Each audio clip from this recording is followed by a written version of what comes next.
sur la télévision Futur Média. Bonsoir à tous et bienvenue à cette principale édition. Les principaux titres de l'actualité ce soir: famine ou insécurité à Matam, la situation est alarmante, une forte baisse de la production agricole notée, le gouverneur rassure et annonce des mesures.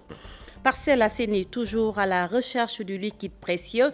Les populations ont pris d'assaut la borne fontaine installée sur les lieux.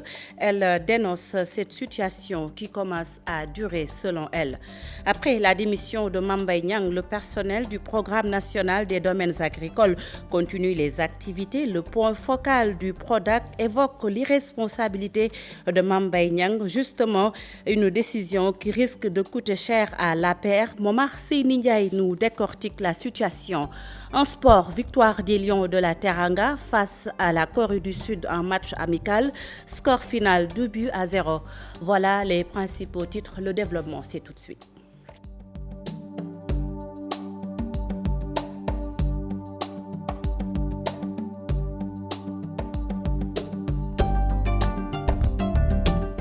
De votre fidélité. Je vous le disais en titre, famine ou insécurité alimentaire. La situation reste très préoccupante dans la région de Matam.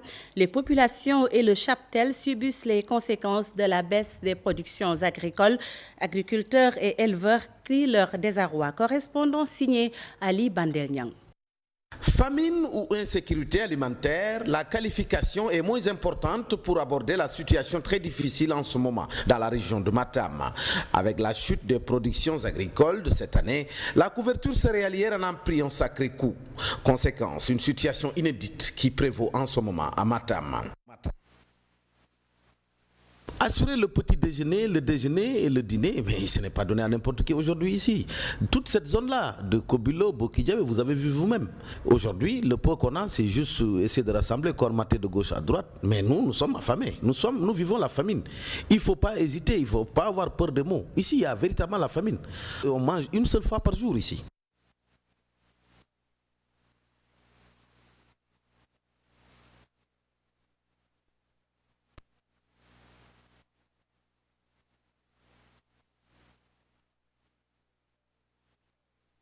Banque, les gens n'arrivent pas à payer, à rembourser la dette. Actuellement, on a des problèmes. Parce que nous sommes des cultivateurs. Mais si on ne cultive pas, comment on va manger? Tout comme les agriculteurs, les éleveurs subissent également les conséquences du déficit pluviométrique. L'alimentation du bétail relève d'un véritable casse-tête. Et la preuve, des pertes commencent à se signaler. Comme vous le savez, les hivernances passées, ce n'est pas au bon rendez-vous. En plus, actuellement, aujourd'hui, dans les marches, sac d'aliments bétail entre 8 000 et 9 000, sac de 40 kg. Parce qu'aujourd'hui, s'il y avait 15 000 francs dans sa poche, c'est aller acheter un sac d'aliments bétail pour donner des animaux, il laisse des enfants à la maison. Aujourd'hui, le pot d'espoir qui reste encore est à orienter vers le prochain hivernage.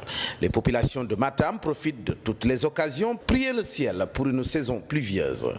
Face à cette situation, le gouverneur de Matam rassure. Omar Mamadou Baldé revient sur le plan d'urgence de riposte qui, selon lui, est en train de porter ses fruits. Il est interrogé par notre correspondant à Matam. Le premier élément consiste à reconnaître que nous avons traversé des périodes difficiles sur le plan alimentaire.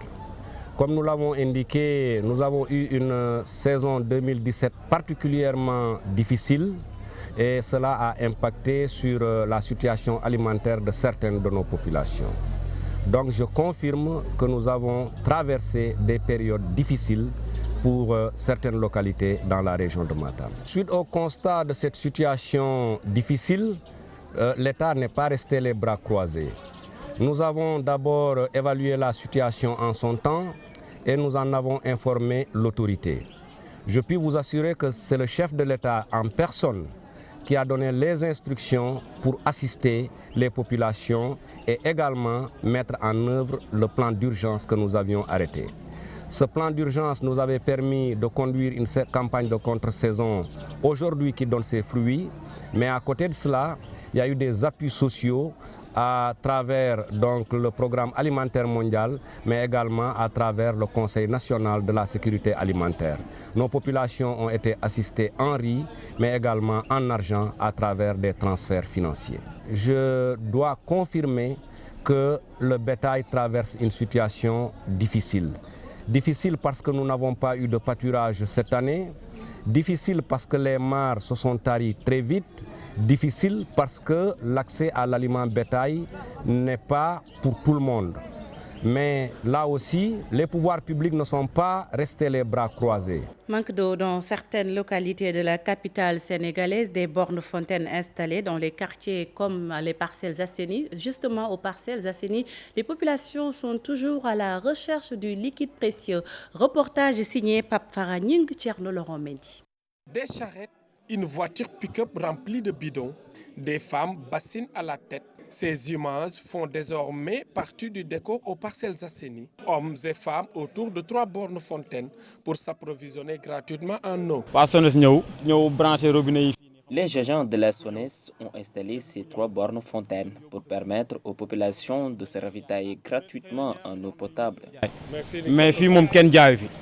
Chaque jour, je remplis des bassines et des bidons d'eau pour pouvoir préparer des repas. On est là de 6 h du matin jusqu'à 2 h du matin, voire même 3 h, 4 h. Il y a même ceux qui passent ici la nuit. Donc vous avez vu la situation vous-même, de vos propres yeux, vous avez fait le déplacement. Même si l'eau est gratuite malgré cette nouvelle stratégie des autorités, mais le transport demeure un casse-tête.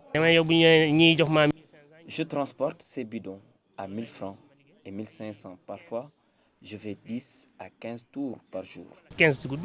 C'est coûteux. Tu payes parfois les chariots 1000 francs, 2000 francs, parfois même plus même. Hein. C'est vraiment lamentable. Une situation difficile pour les ménages qui ne comprennent plus la récurrence des coupures d'eau. Je fais la veille nocturne pour avoir le liquide précieux et cela fait des jours que je n'ai pas fermé les yeux la nuit. Moi, j'habite à l'unité 21. Chaque jour, je fais le déplacement jusqu'à l'unité 25 pour avoir de l'eau. Non seulement nous sommes dans le mois béni de Ramadan, mais aussi nous sommes en période de canicule. Donc c'est déplorable, quoi. On ne peut pas vivre sans l'eau. La seule chose qui lui étonne, c'est de savoir que est-ce qu'ils ne vont pas saler les factures qui vont venir. Oui, c'est la seule chose, c'est le seul souci. Depuis plus de 2 mois, l'eau ne coule plus dans les maisons aux Parcelles Assainies. Désormais, il faut aller puiser à la borne fontaine pour avoir le liquide précieux. Merci. Parlons de tout à fait autre chose. Les personnes vivant avec un handicap et qui s'adonnent à la mendicité veulent un appui de l'État pour sortir de cette situation. Elles se sentent marginalisées et font savoir qu'elles ne cesseront jamais de mendier, même si l'acte est banni par l'islam, comme le soutient Imam Ndiaye. Aïssatou Paye et Mbaye Diouf signent ce reportage. Elles sont là à chaque coin de rue. Elles font partie du décor. Les personnes vivant avec un handicap n'ont qu'un seul recours pour gagner leur vie, la mendicité. Une profession, un gagne-pain. Pourtant, certaines d'entre elles ont un métier. Je suis couturière de formation et j'ai mes diplômes. Je pratique le tissage également, mais c'est un métier qui ne marche pas, raison pour laquelle nous mendions. Nous sommes également victimes de la concurrence. Nous réalisons de belles choses, mais personne ne les achète. Les clients préfèrent aller voir ailleurs. Manque d'assistance, faute d'appui, une situation précaire, l'État les a laissés à eux-mêmes. Partout où nous déposons nos dossiers pour un emploi, nous sommes rejetés.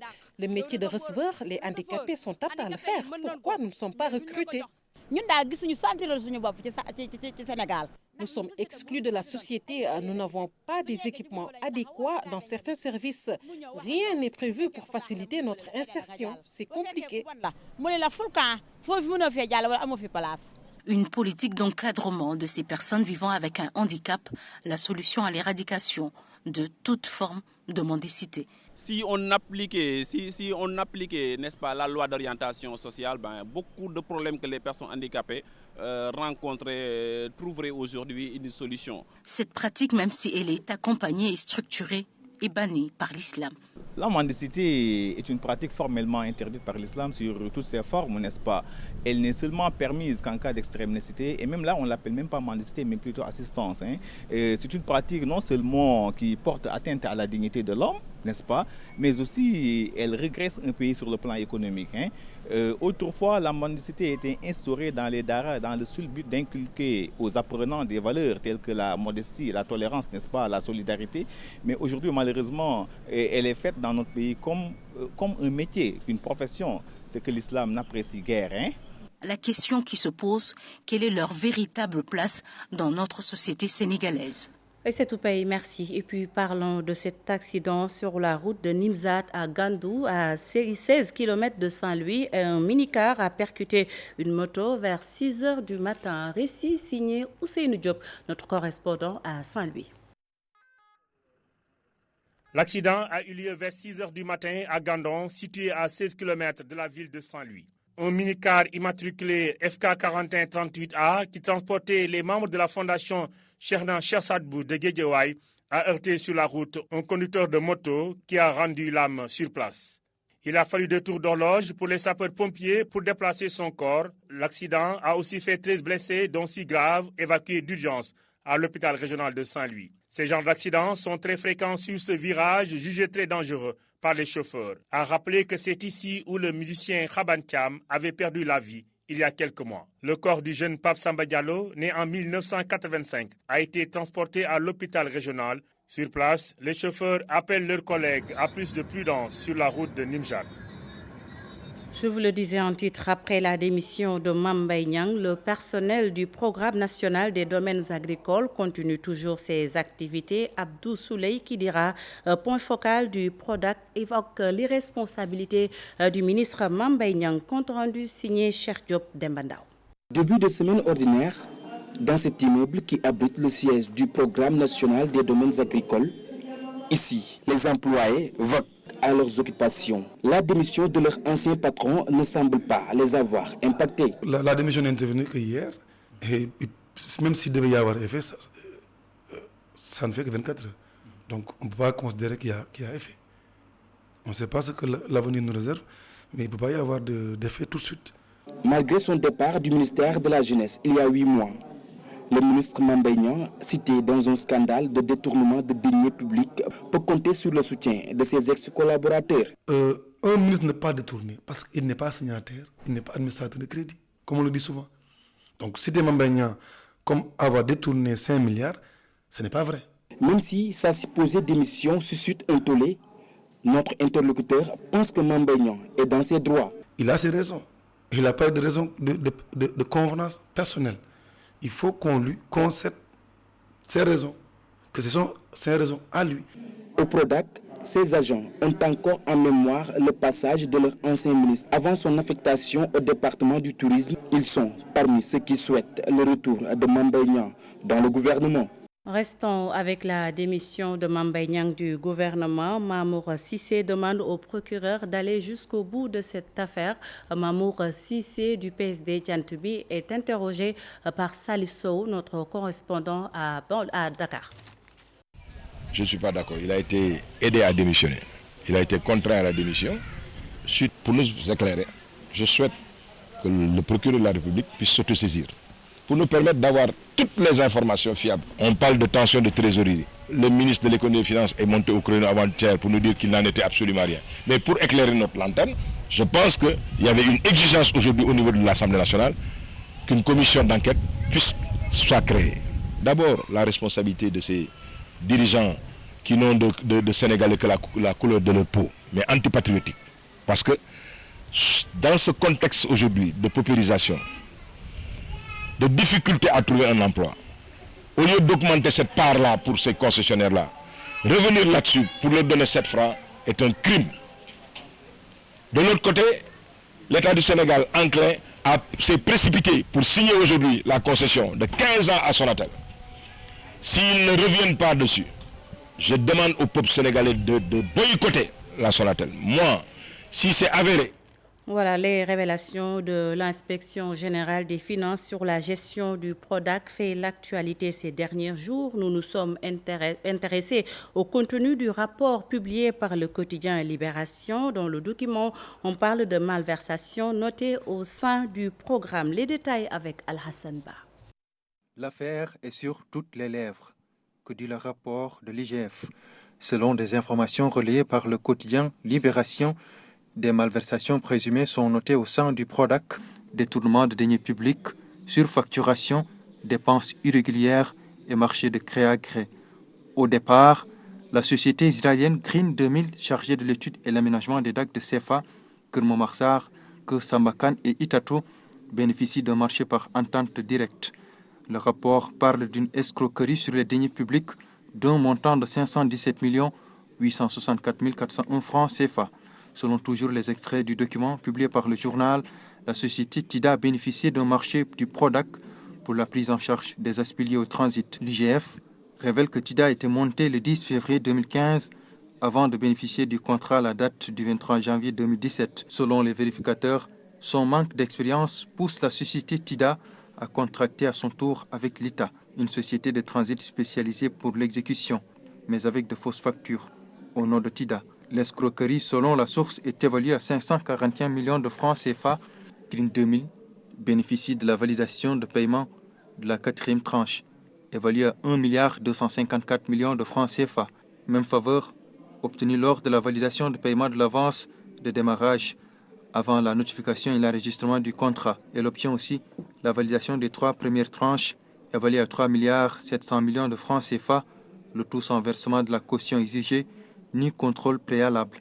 Selon Libération, l'IGF recommande l'ouverture d'une information judiciaire globale et un audit technique des domaines agricoles et demande aussi le rejet de la facture en instance relative aux 35% du DAC d'Itato, évalué à 2,1 milliards de francs CFA, qui ne correspond à aucune prestation réalisée.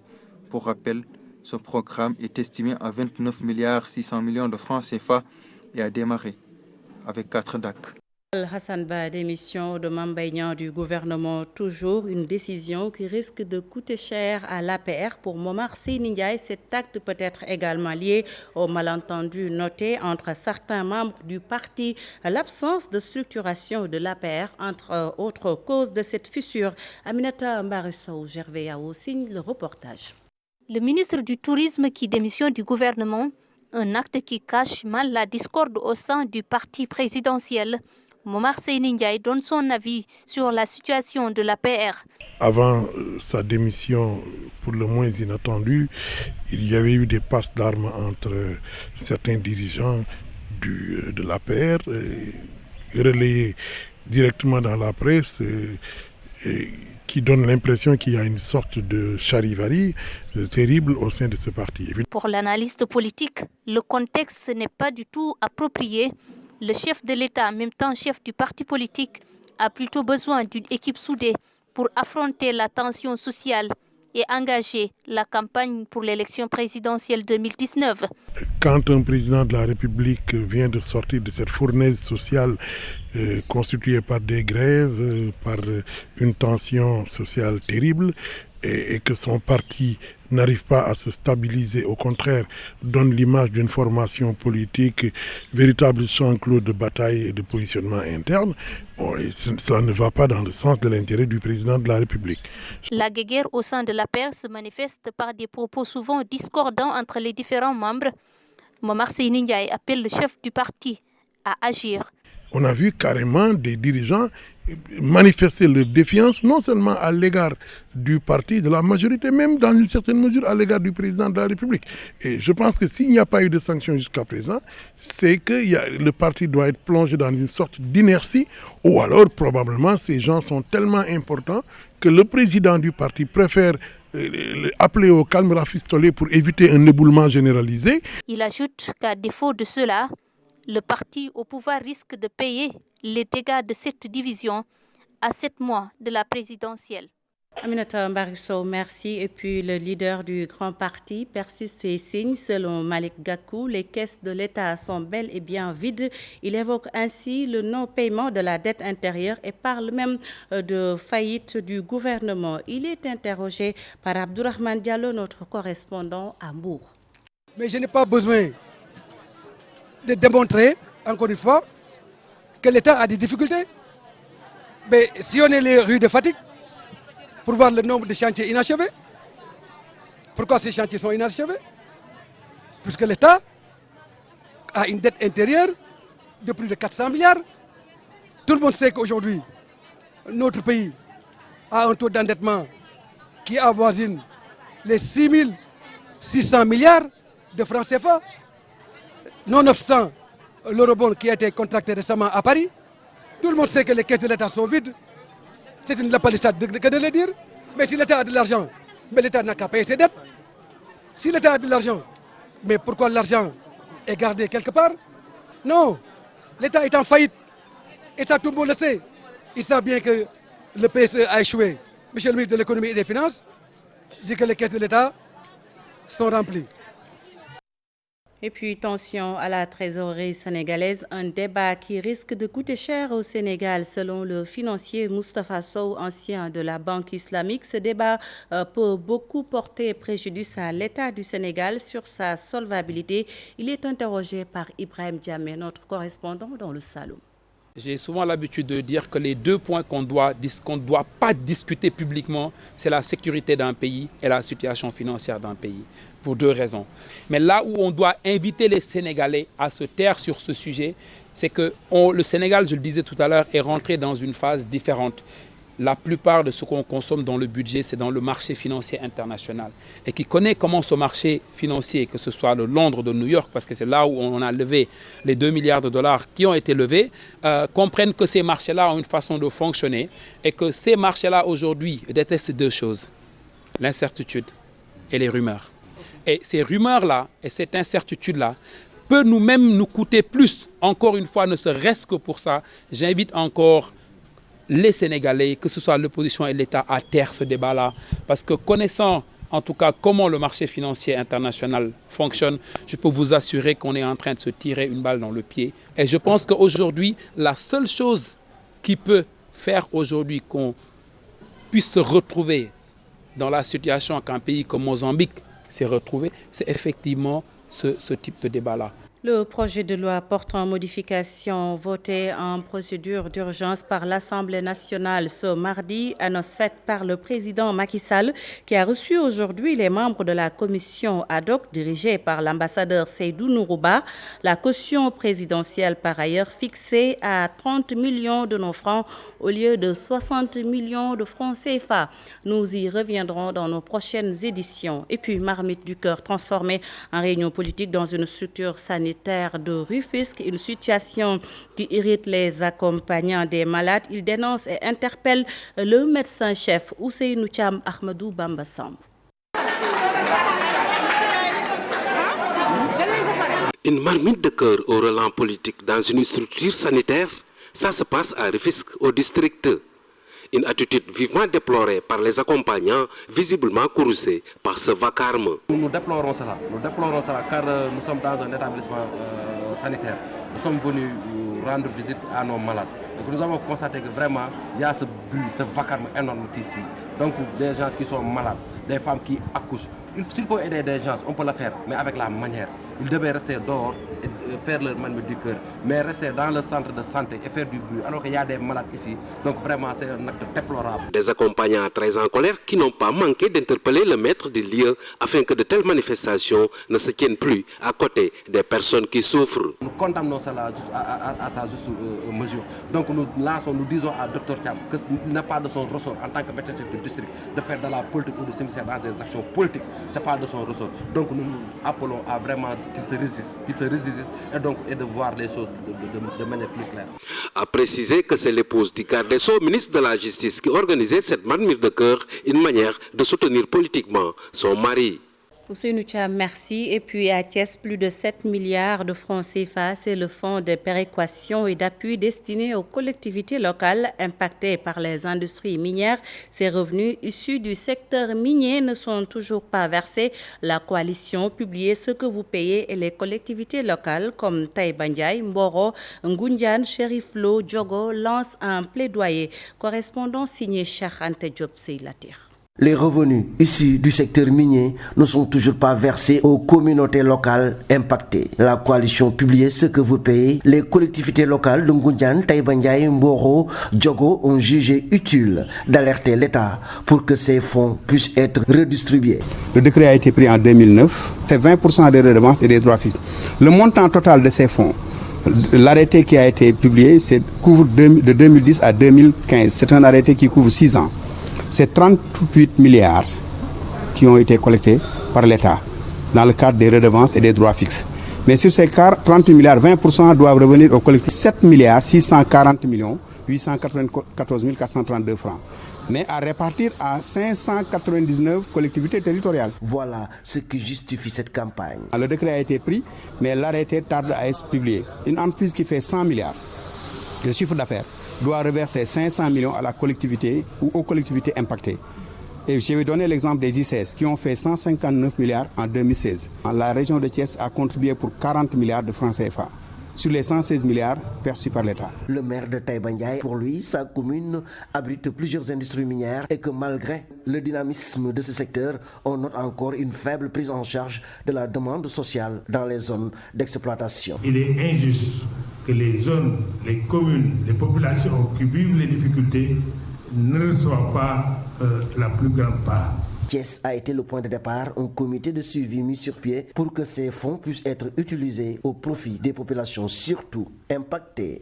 Cheikh Anta Diop, dans le Baol, la gendarmerie a fait d'une pierre deux coups. Elle réceptionne la nouvelle brigade de Darou Marnane et procède à la pose de la première pierre de celle de Mbacké Kadior. Le général Maïsegnan, interrogé par Hadia Tala.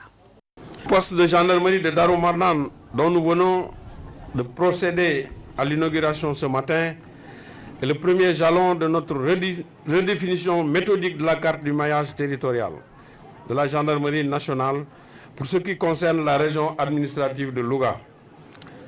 Sur le chemin de Darou Marnane, j'ai effectué la pose de la première pierre du futur poste de Mbacké Kadior. Je voudrais vous demander, vous, population de Darou Marnane, de vous approprier cette brigade par une parfaite collaboration avec les gendarmes. Quant au personnel appelé à servir ici à Darou Marnane, je vous exhorte à faire preuve de rigueur et de professionnalisme dans l'exercice de votre mission, mais surtout de veiller au respect des spécificités culturelles, confectionnelles attachées à votre environnement pour préserver l'image rayonnante de la gendarmerie. Et puis Amnesty International a publié un rapport accablant sur les exactions au Cameroun. L'Organisation pour la défense des droits de l'homme réclame une enquête sérieuse afin de situer les responsabilités. Ils ont fait face à la presse, compte rendu signé par Faranying Modi Diop. Le Cameroun éclaboussé par un rapport dénonçant les exactions sur les populations de nord-ouest et de sud-ouest. Amnesty International s'indigne contre ces actes.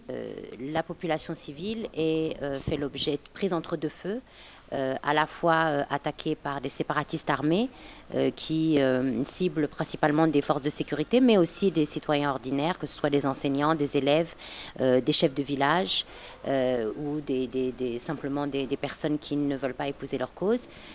Et de l'autre côté, les forces de sécurité, dans le cadre de leurs interventions de sécurisation des zones. Des exactions qui durent depuis novembre 2016. La directrice des nouveaux droits de l'homme au Cameroun déplore la lenteur dans le traitement des dossiers par les autorités. On ne peut pas marcher au rythme des dirigeants. Les dirigeants ont tendance à faire croire au monde entier que tout va bien, même lorsque les populations souffrent. Pour moi, une seule vie humaine, une seule personne, c'est une vie humaine, elle est sacrée. Il n'y a pas de raison de la sacrifier. Nous-mêmes au Cameroun, on a de la peine à se réunir, à nous exprimer sur cette question. L'organisation réclame une enquête approfondie pour situer les responsables.